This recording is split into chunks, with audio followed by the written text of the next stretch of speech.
Long before the cameras, long before millions knew his name, and long before his performances echoed across screens, there existed a quieter version of Gökberk Demirci, one the public never saw, one defined not by scripts or stage lights, but by sound, a voice, a melody, a habit so natural, so deeply woven into his private world that even he didn't realize, at first, that it was one of the purest expressions of who he was.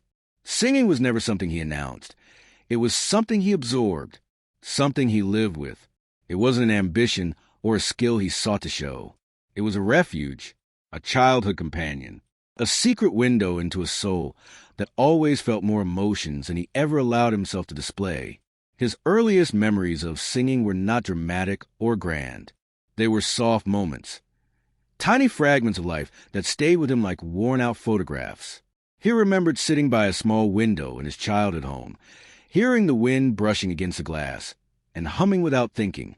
He remembered his mother playing music while cooking, her voice blending with the melodies as she moved through the kitchen. He remembered car rides where the family didn't talk much, but the silence filled with background songs that shaped the atmosphere of their journeys. Music gave structure to his emotions before he had words for them. As a child, Gökberk's voice was gentle, almost shy. He didn't try to sing loudly or impress anyone.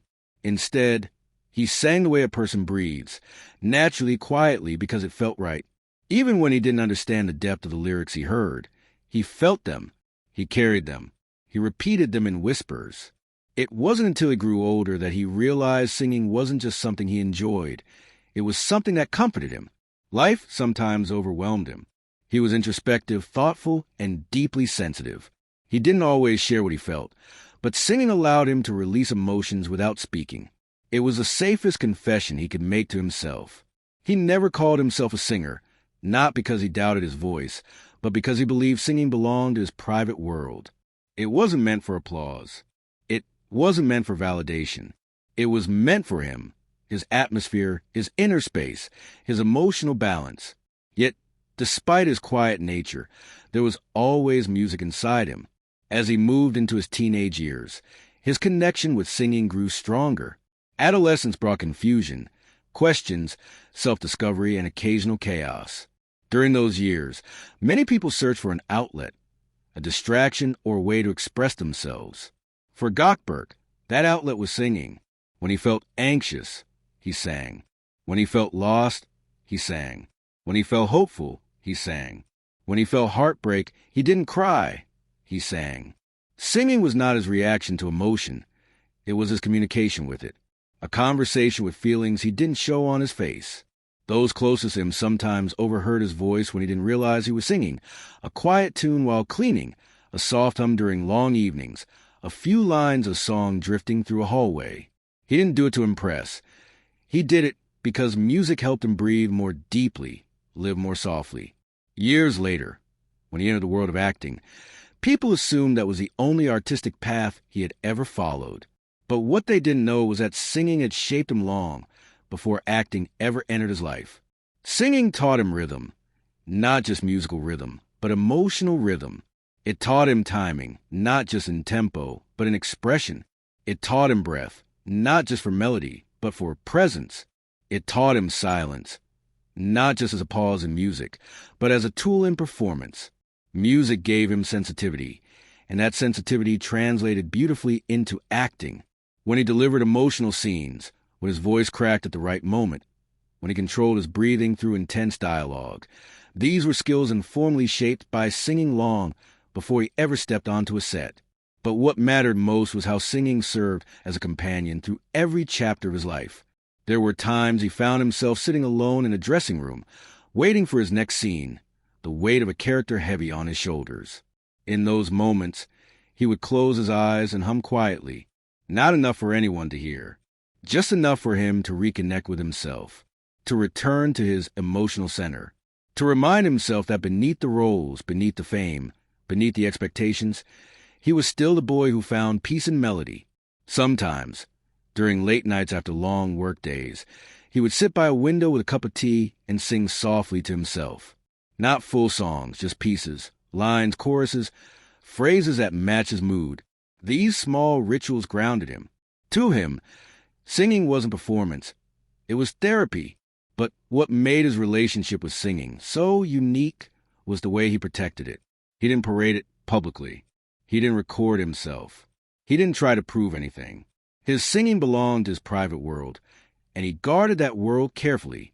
When friends occasionally heard him, they praised him.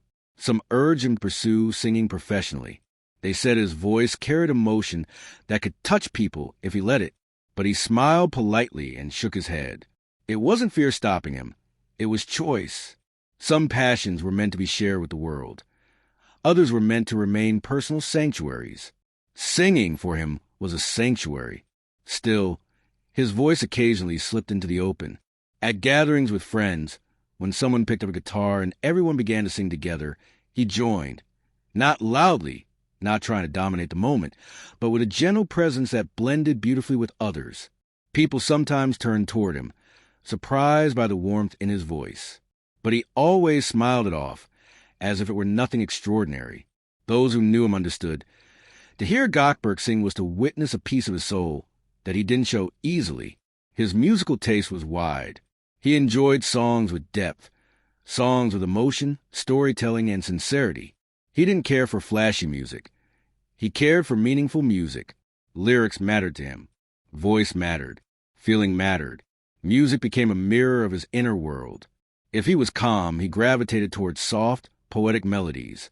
If he was contemplative, he chose deep, emotional ballads. If he was energized, he enjoyed rhythmic, powerful songs. His playlist, like his personality, was layered. As he matured, his relationship with singing evolved. He no longer saw it merely as something he enjoyed. He saw it as something that shaped him, something that kept him grounded, something that balanced the emotional intensity of acting. Sometimes he imagined what it would be like to sing professionally, not for fame, but for expression. He wondered how it would feel to communicate through music the same way he communicated through characters. But he never pushed the thought further. Instead, he held on to singing the way one holds onto a cherished secret, protectively, tenderly. He believed not every part of a person must be shared with the world. Some parts deserve privacy. Some parts are sacred. His singing was sacred, but what made his voice unforgettable wasn't just its tone or softness. It was the emotion behind it. Every note carried authenticity. Every phrase carried sincerity. He didn't sing to perform. He sang to release. His voice was not trained for perfection. It was shaped by honesty.